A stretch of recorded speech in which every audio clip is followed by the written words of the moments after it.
Authors Over 50, Writing in Life's Sweetest Third. Authors Over 50's weekly podcast celebrates writers and their journeys to publication. Writing after 50 is a whole story on its own, so let's skip to life's sweetest third and talk with authors about their journey from pen to publish. Welcome. I'm Julia Daly, your host, and I invite you to listen to interviews with writers who've achieved their goal of publishing a book just later in life. We've seen award lists for under 30 or under 40, but I've yet to see lists for those who've achieved a significant milestone of their own, launching a new career and publishing their first book after the age of 50. We will hear about these authors' inspirations, struggles, strategies, and the smell of that first book. These writers' journeys inspire me because I'm one of them. This is a special edition of Authors Over 50 and falls intentionally during the week of June 8th, which is the day the Women's Fiction Writers Association celebrates women's fiction. My guest today is the fearless author of women's fiction that tackles taboo topics too long ignored. Her debut, Love, Only Better, was an empowering read and bedroom rallying cry for women everywhere. Her bold follow-up, What We Never Say, published in 2022. Today, we're relying on her boldness to go where few want to tread, and that is a discussion about the genre, women's fiction. Many love it, some hate it, and there are those who are confused or somewhere in between. My guest serves on the Women's Fiction Day committee with me and is someone who can discuss the matter well. June 8th is the annual day of celebration created by the Women's Fiction Writers Association. So let's give it a whirl and talk about the organization and genre, shall we? Welcome Absolutely. to Authors Over 50, Paulette Stout. Thank you so much for having me, Julia. First, Paulette, let's hear a synopsis of how you got into writing fiction and why you chose the genre you did. Sure. So it kind of started when I was at a job that got a little boring for many months out of the year, super, super dead. And I wrote a mystery novel, and it's rattling in a drawer somewhere. Then years later, I wrote another book, and it just was something that I love to use to express myself. And it just kind of ballooned from there. Why do you think that you chose the genre you did? It was interesting because when I first started writing, I was less familiar with the genre of women's fiction. So I thought my book was a romance, and I encountered someone in WFWA, the Women's Fiction Writers Association, and she read my manuscript and she said, "No, this is women's fiction." And I was like, "Really?" So I learned a little bit, more about what that genre is. And it was so perfect for me because the genre of women's fiction really focuses on a character's journey to a more fulfilled self. So they started the book one way, they ended the book another way. And the story is really about their journey to a better version of themselves. And that was exactly what I was writing. And it includes, paranormal, mystery, contemporary history. It can have all kinds of other, elements happening, but the real core of the story is about the character changing. And that just really fit me really well. I agree. And that's where my books fall as well. I think that people do get confused because of all the subgenres and the elements that are in our work. Yeah, I think that's true because there's lots of other stories. I mean, characters change in many types of stories, but if you look at other books, a mystery, the primary focus is like solving the crime. The thriller, like you're trying to save the world. And romance, these really are focusing on the two characters getting together. But in women's fiction, you're really focusing on the main character's internal change to a better, changed, fulfilled self. So I feel like that's a little bit different than the other ones, and it feels like it needs a home, and that's where women's fiction comes in. Well, it sounds like it's a hot button issue sometimes these days. Does the term women's fiction offend you in any way? It doesn't offend me, but I feel like it may need to change because for a few reasons. One is because having a genderized term feels a little bit out of place in where our society and our world is right now.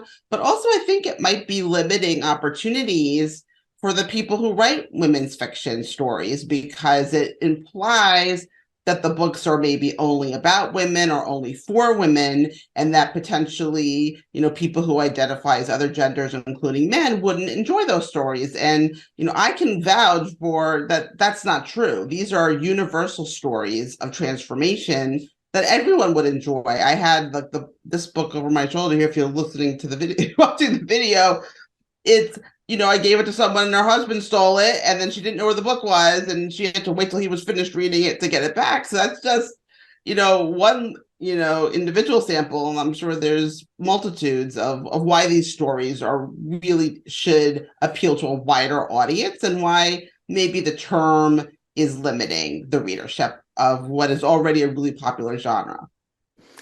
What do you think the genre would be called if not women's fiction?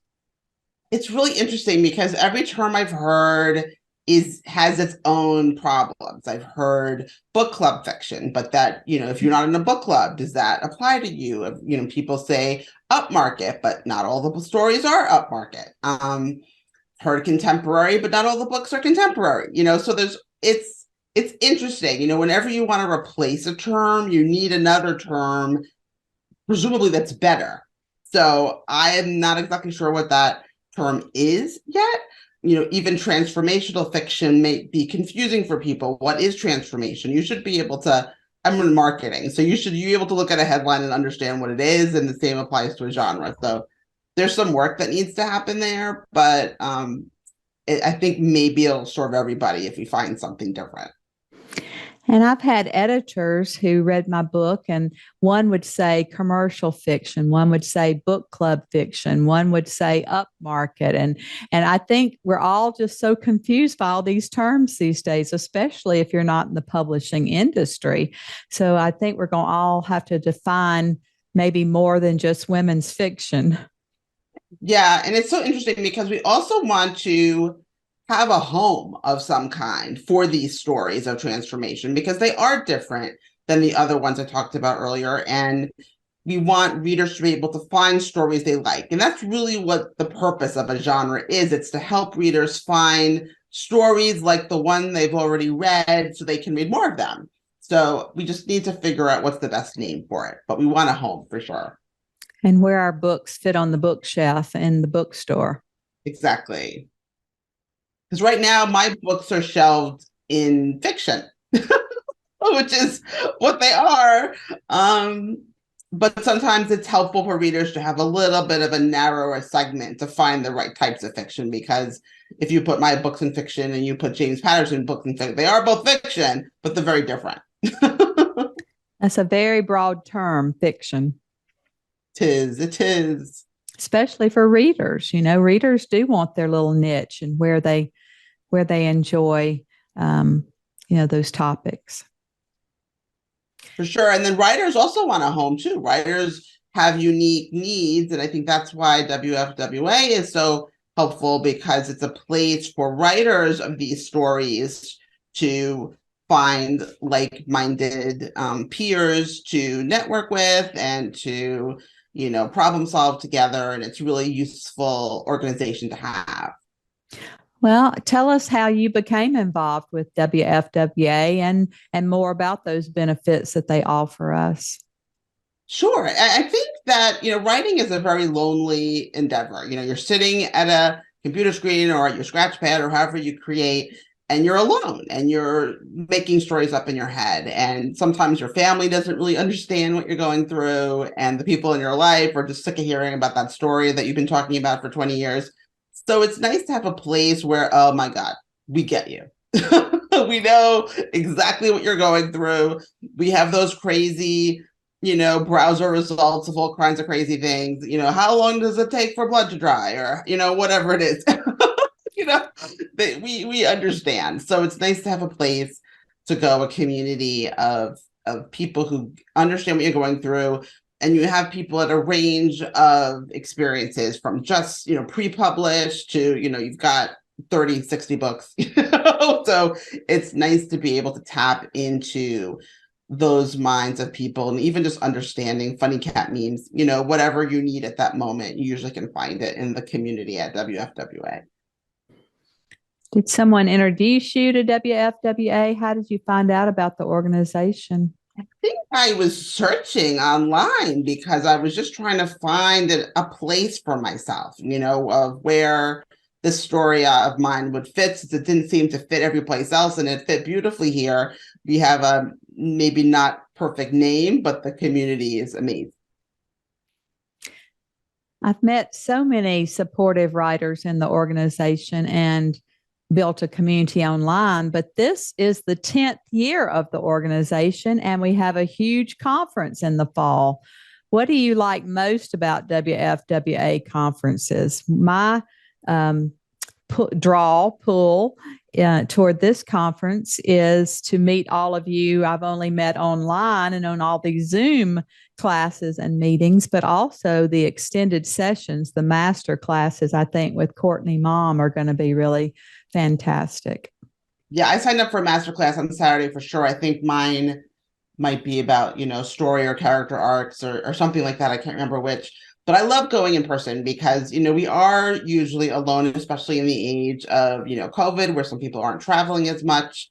In the last few years, conferences have kicked back in, and I've really enjoyed meeting people in person that, again, we've seen online in the Facebook book, and then even just getting out and mingling and meeting new people that you haven't met before online. My critique partner right now, we met at a WFWA conference a few years ago, and she was pursuing a traditional path and I was pursuing an indie path, but we had so much in common and we just really enjoyed each other, and we've been collaborating ever since. And now she's indie published her first novel too. So it's really nice. Everyone's career ebbs and flows, and there's different opportunities present themselves, and it's nice to be able to meet people and have a face behind the voice or behind the emoji or whatever you use for your profile picture. Kind of meet people in person.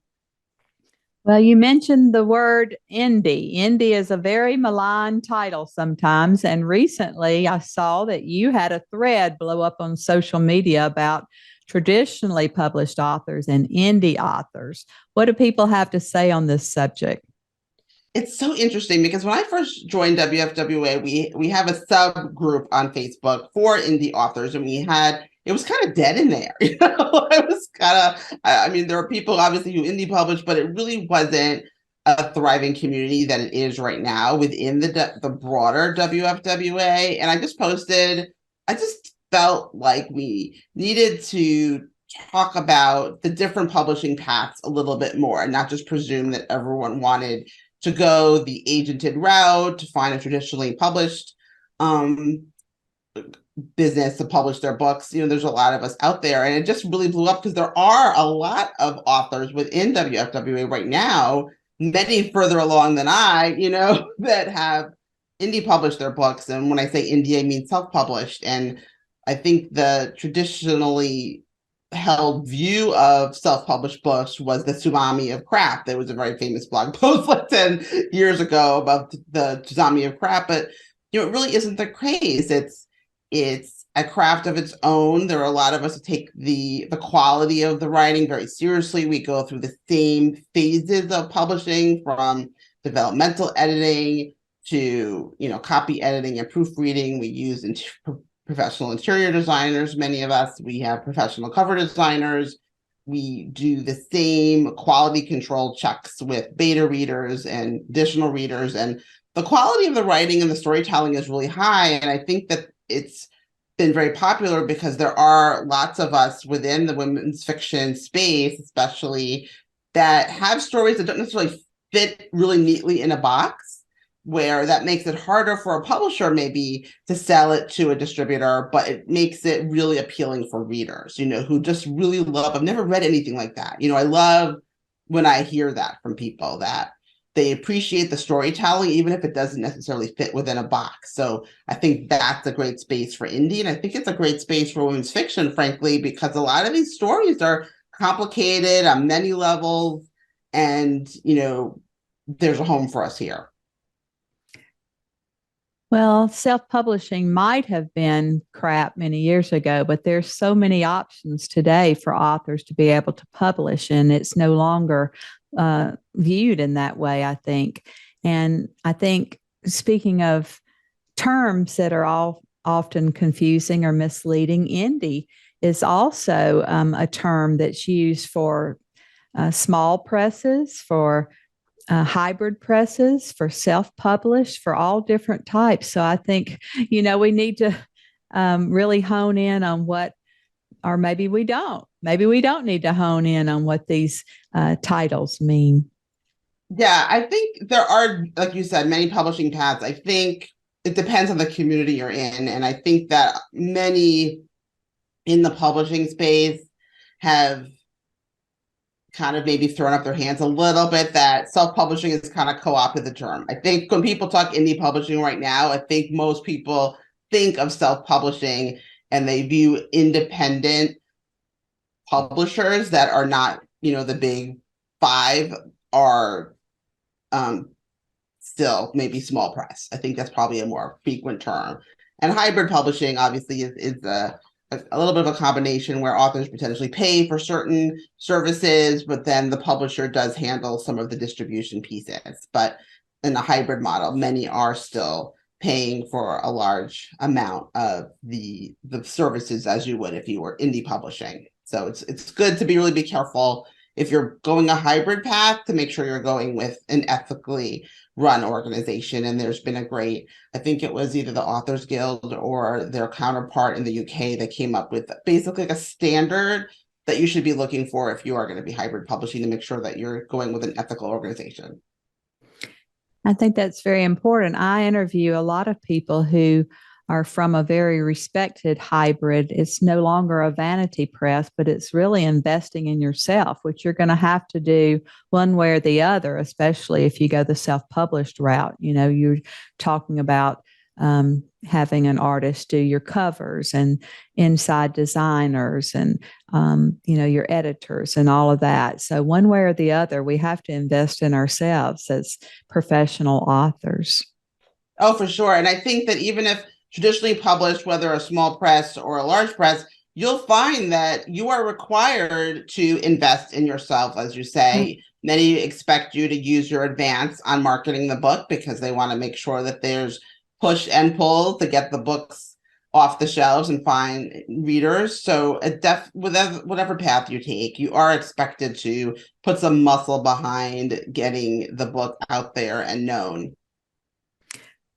Well, thinking about professional organizations bringing good things to their members, so many conferences these days are still online instead of in person. And I'm wondering, how do you think that affects memberships? Because so many of us do want to be there in person. There's just such an energy around, other writers and people in your field.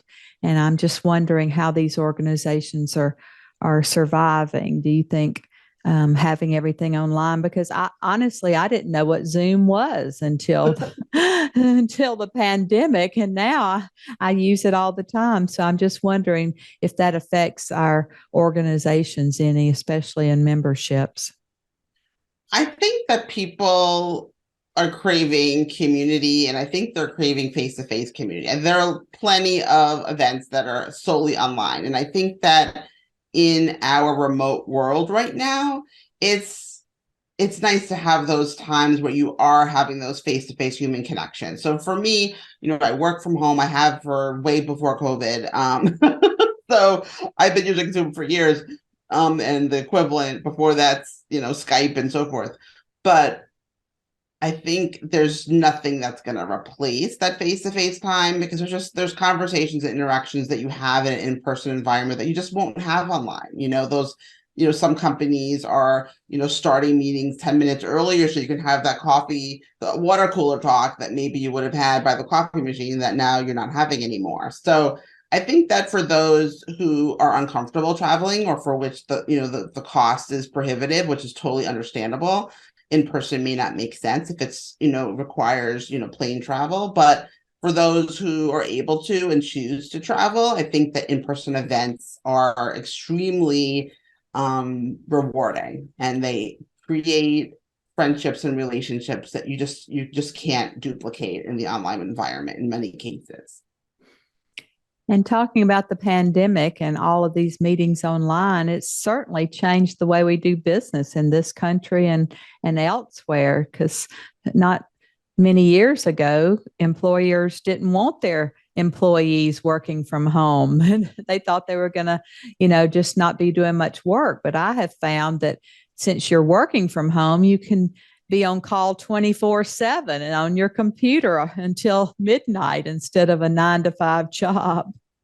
Oh, for sure. It's changed everything. And I think that it's opened up a lot of opportunity, especially for authors and writers, because we're able to connect with readers and libraries and organizations for appearances remotely, where before we never would have been able to do those things. I mean, I just did an author group on Facebook that is in Australia, and I was posting, night before because it was morning there. And I think it's really widened the world. And I think that's a great reminder for us as authors and creators that there's a huge world out there, and we need to make sure that we engage with readers that are outside of the United States and bring them in to our ecosystem of stories from wherever they are. We certainly have seen it in our industry change things. There aren't as many professional book tours as there used to be. And there's so many of us who are Zooming all around the country into people's living rooms to do book club meetings. So it really has changed the industry. For sure. And I think that's something that having an organization like WFWA helps you kind of stay connected, and you can share those best practices with fellow members. So it's great. It's exciting that it's in its 10th year. Looking forward to the conference myself. And for Women's Fiction Day this week has been a great opportunity to just celebrate the genre of women's fiction and make sure that readers know about it and know where to find these wonderful stories from our authors. Well, you've organized some exciting live events for this week, and we have podcasts going on all week. And even later into the month, we're actually celebrating the entire month of June for Women's Fiction Day. And Paulette, we're looking forward to a full Authors Over 50 podcast with you in the near future, which will be more in depth about your personal publishing journey, but would still love to hear any words of advice for women's fiction writers and indie published authors and how you see the two in the future. Yeah, I mean, I think there's a lot of opportunity as the marketplace becomes more crowded with more stories and people realize they can kind of take their creative careers into their own hands. I think it's only going to explode more, especially as more authors tap into indie resources, into AI co-writing resources. I think there's going to be a lot of stories out there. So I think that having organizations like WFWA will be helpful, because we'll be able to maybe stay at the forefront a little bit and using the best practices that you hear from fellow members of, oh, I did this and this worked for me. Oh, and this didn't work for me. All that kind of information. It'll be really helpful to try to set yourself apart and reach the readers that will enjoy your stories. I totally agree. And listeners, you can become involved with Women's Fiction Day every year and the Women's Fiction Writers Association by visiting www.womensfictionwriters.org. Thank you for joining us today. Please look for Authors Over 50 every Thursday, when we will have conversations with accomplished debut novelists over the age of 50. Please subscribe and share with a friend. And check out my own publication journey after 50 at www.juliadaily, that's DAILY, like dailynewspaper.com. Until next time, keep reading and writing. And remember, it's never too late to fulfill a dream in life's sweetest third.